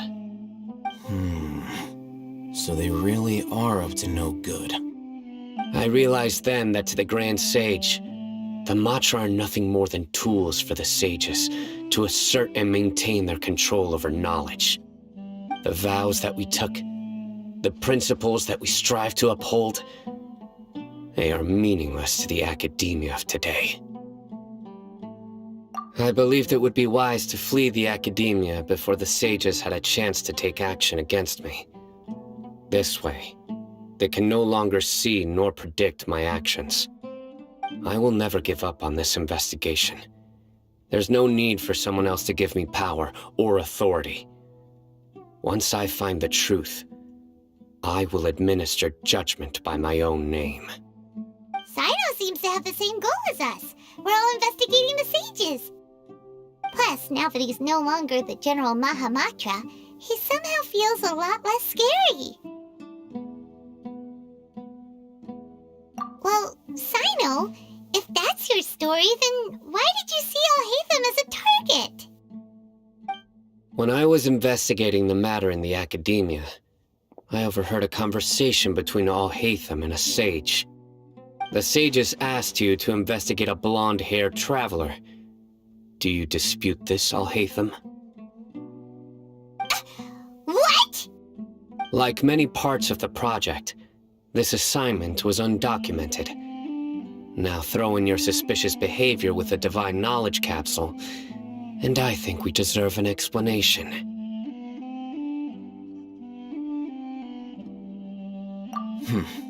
Yes.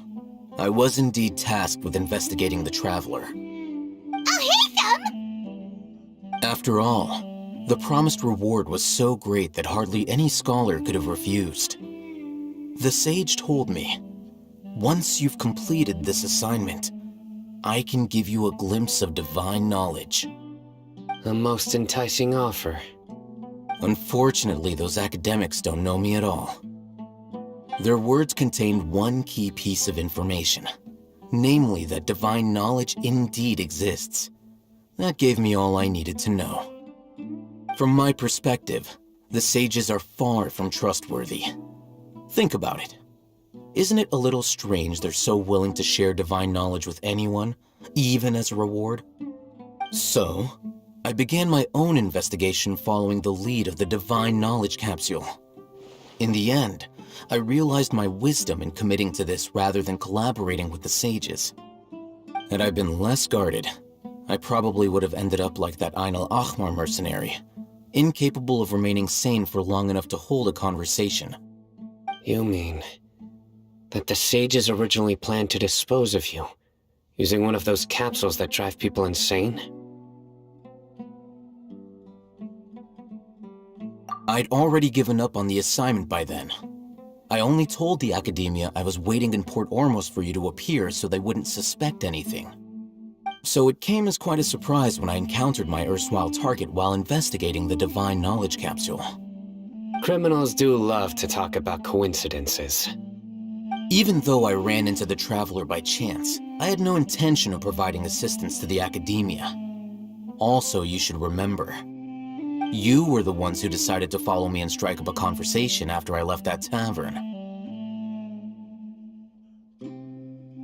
That's true. Alhaitham helped us out at Caravan Rebat as well. Maybe he's telling the truth. I'm willing to apologize, if that's worth anything to you. I took the Divine Knowledge Capsule behind your back because I judged its existence to be a significant risk. I felt that it would be best for no one to interact with it before it had been properly studied. After all, curiosity often proves to be the most dangerous thing in this land. You should be well aware, Scribe Alhaitham, that curiosity can also lead you to danger and suspicion. Answer me this. Did the sages share any information about their project with you? Have I not made myself clear? You and I are both distrusted by the academia. Do you really think they would tell me anything? Fine. Although you haven't completely proven your innocence, I won't regard you as an enemy, for now. As you wish. Good. I'm glad to see you two clearing up your misunderstandings. And now you, Dia. I believe it's your turn. Oh, sorry. Whatever the boys were talking about must have been so boring that I spaced out. My situation is pretty straightforward. My employer, Dunyarzad of the Homayani family, is friends with the Traveler and is currently recovering from her illness at home. I had nothing going on, so I decided to return to our village for a visit. I was actually looking forward to a pretty exciting time getting back together with everyone here. But then I saw these two random guys in the middle of a pointless argument. It ticked me off, and things went downhill from there. Is that all? Well, I will admit that definitely sounds like your style. In that case, welcome back, dear. That's more like it. I missed you all so much, Candace.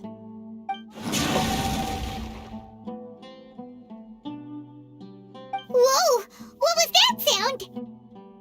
No need to worry. Now that you're no longer at each other's throats, please make yourselves at home. I'll take a quick trip outside to clear out some of those creatures in the sandstorm. Creatures? In the sandstorm? Are you sure you don't want some backup? Fighting in a sandstorm is not for the faint-hearted. Anyone without extensive training in these conditions is at a disadvantage. You needn't worry. Yeah, just leave him to Candace. Don't worry, she's as tough as they come.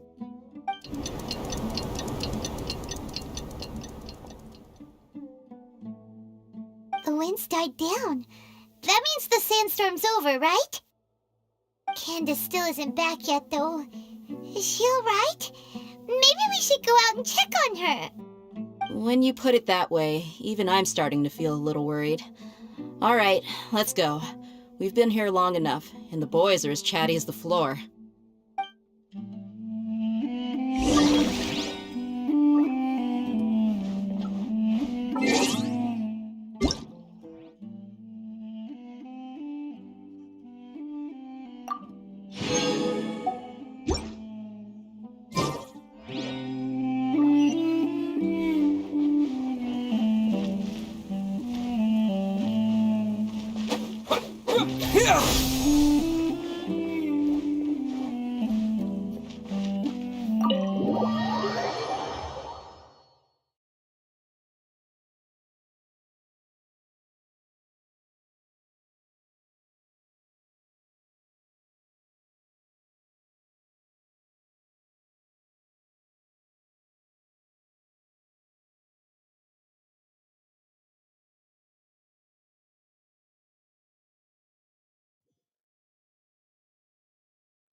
You're still fighting?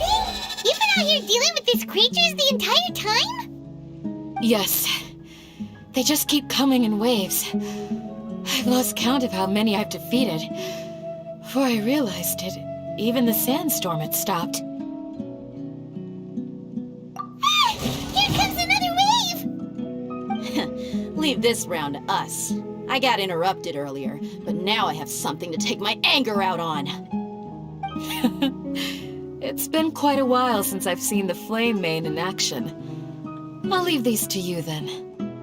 I'll be sure to put on a good show. Let's go!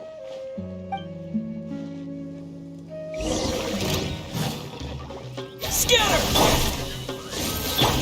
Fallen leaves, adorn my night, one with nature. And drown! I hear everything! Here comes another wave! When are they ever gonna let up? Shadow Raven, let night fall! Spring forth! Here!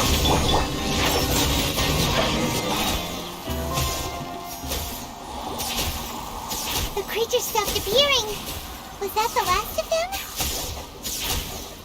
What we fought just now was probably the aftermath of the sandstorm. So we should be safe for the time being. Well fought, everyone. No injuries, I hope. Huh? Who are you? Ah, my apologies. I haven't had a chance to greet you yet. I had my hands full taking care of the village's elderly and children. I am the chief of Aru Village, Everyone usually calls me Uncle Anpu. Sir, I am also originally from the desert, but I have not been back for some time now. May I ask if such sandstorms are common?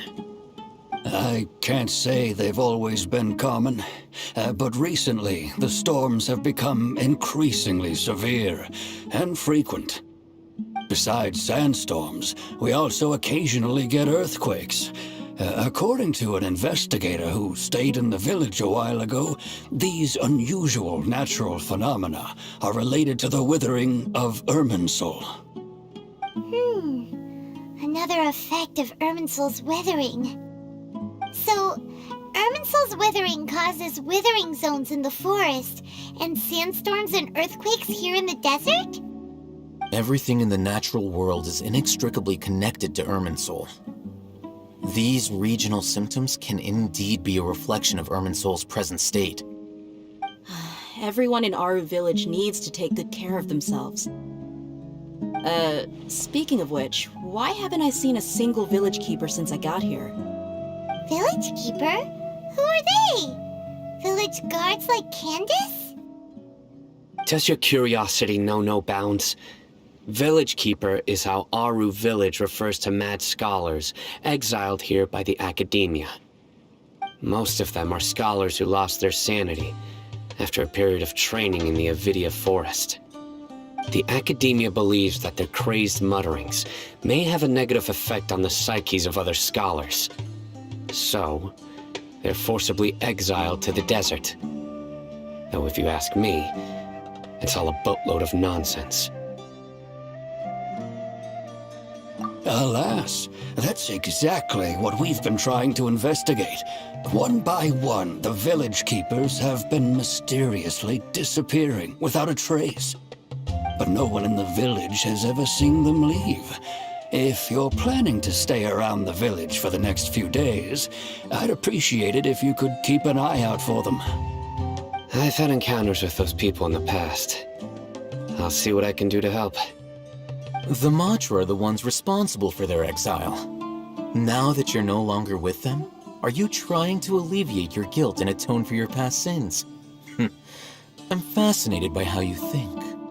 Mock me if you will, but if you are guilty, I will eliminate you, regardless of my position or identity. Oh, you're the former General Mahamatra. You must be an expert in these kinds of investigations. Thank you for your help. Is it because you're reminded of Hypatia? Oh, these poor scholars. First they lose their sanity, now this! We need to help get them back home, safe and sound. But, is it really a good idea to tag along with Sino? You seem like you really don't trust him.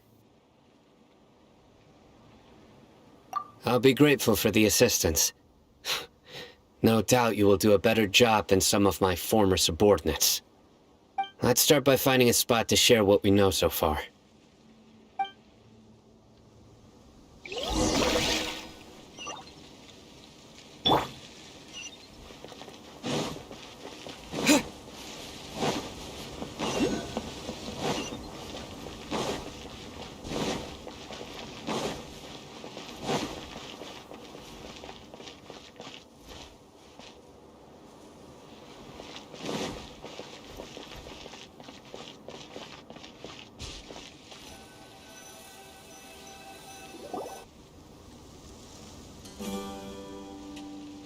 Although I've sent myself into exile, I'm still doing essentially the same things as before. Do you still have any questions for me before we start our investigation? One of my former subordinates told me that this title has its origins in a strange incident. The academia has long exiled mad scholars to Aru Village. A mysterious phenomenon exists here. When mad scholars first arrive, they are as incoherent and deranged as before. But after spending some time here, they invariably begin to calm down. Initially, the people of Aru Village greatly resented having to take in the mad scholars. But a strange incident one night changed that. Aru village was struck by the strongest earthquake in living memory. Seeing buildings on the verge of collapse all around him, the then chief of the village was preparing to take everyone to safety. Suddenly, he noticed a mad scholar crouching in a corner, caressing the ground with his hands. A soft, green light radiated from him, like a divine glow against the backdrop of night. Despite the powerful tremors that ripped through the ground that night, all the houses remained upright, almost as if they had grown roots reaching deep into the ground. In the end, not a single building collapsed, and no one was hurt. After that, the people of Aru village treated the mad scholars with greater kindness, and began to refer to them as the village keepers. The soft green light?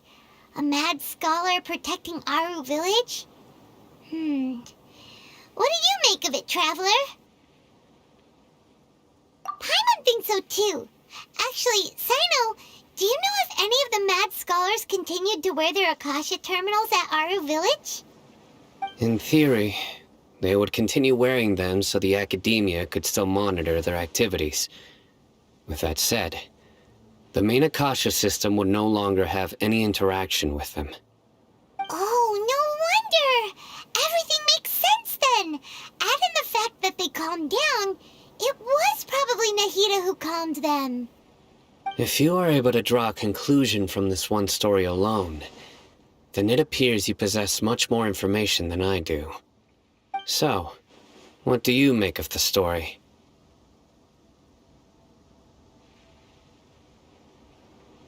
Really? Lesser Lord Kusanali. What? You don't believe us? Lesser Lord Kusanali was definitely using the Akasha to give her power to the mad scholars! No, it's not so much that I don't believe you. I'm just struck by your reasoning. Lesser Lord Kusanali, the current Dendro Archon. Is she really active in Sumeru? The Academia has always placed far greater importance on the late Greater Lord Rukkhadevata. They've more or less ignored Lesser Lord Kusanali, and I've never had any reason to doubt their views. In addition, I've never heard any stories about Lesser Lord Kusanali and her deeds. To me, she might as well have been a god that never existed. No way! Nahida definitely exists! She's a... how should Paimon put it? She's a good Archon who's kind and wise, even if she says weird stuff sometimes.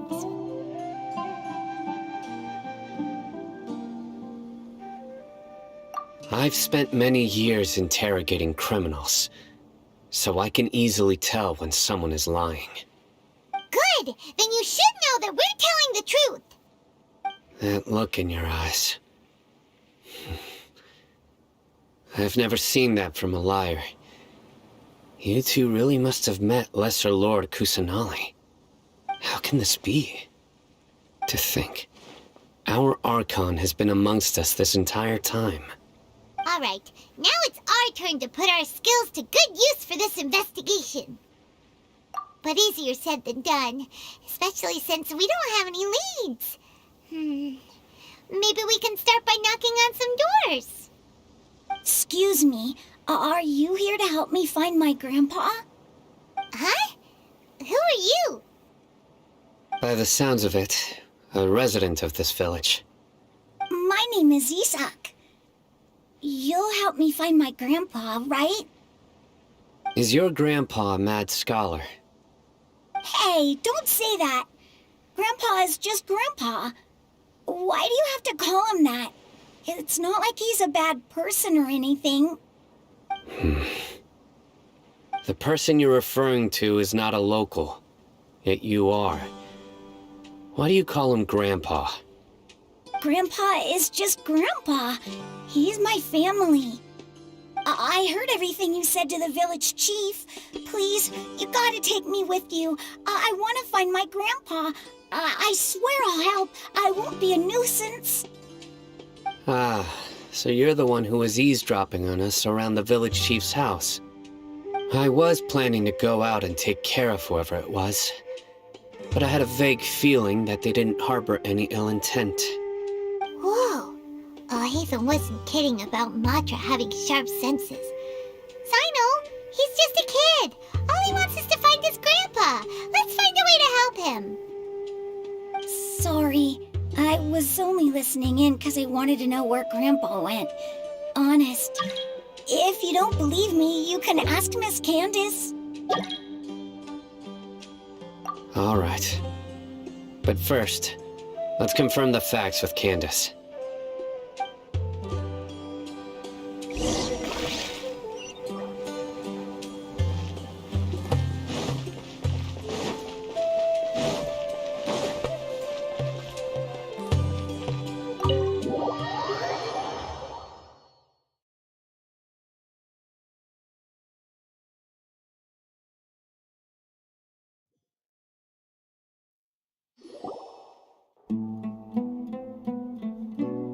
Sino is super vigilant.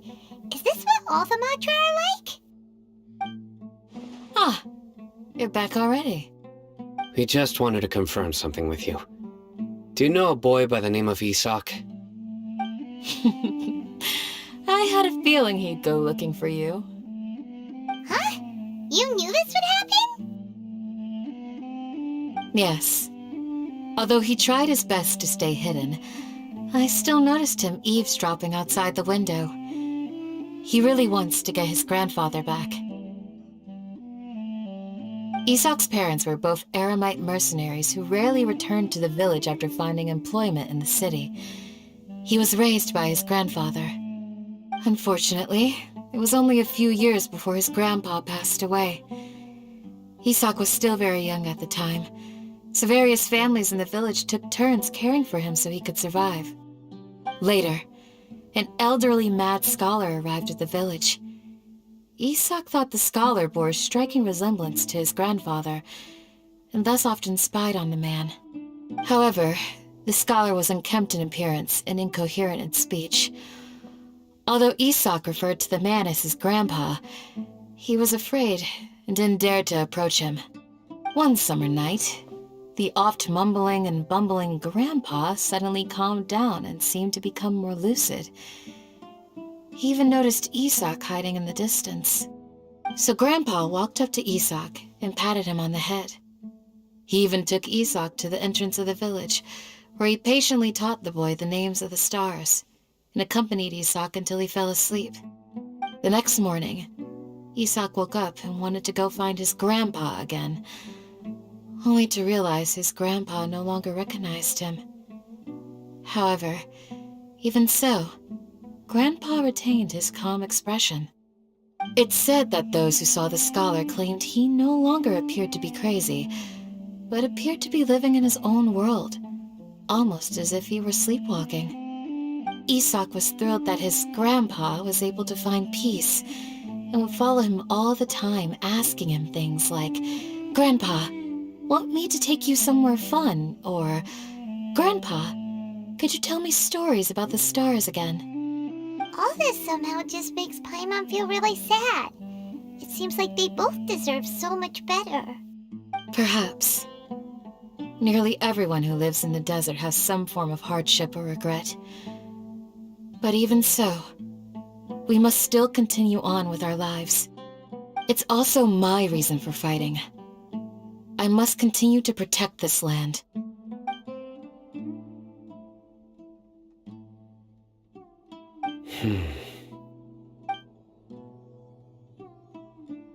Maybe the people have always had a considerate God watching over them. Huh? What did you say, Sino? No, nothing. As long as Isak keeps his word and doesn't get in our way, we can take him along. Perhaps you are more compassionate than I gave you credit for. Please accept my thanks on Isak's behalf, Sino.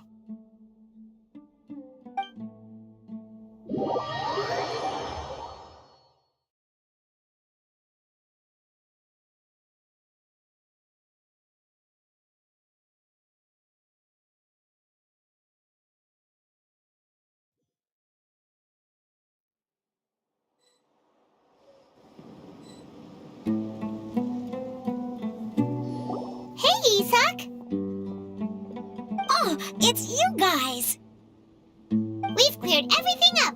Let's go find your grandpa. Really? Wow! Thank you so much! Yeah! All right. Let's ask the local residents some questions first.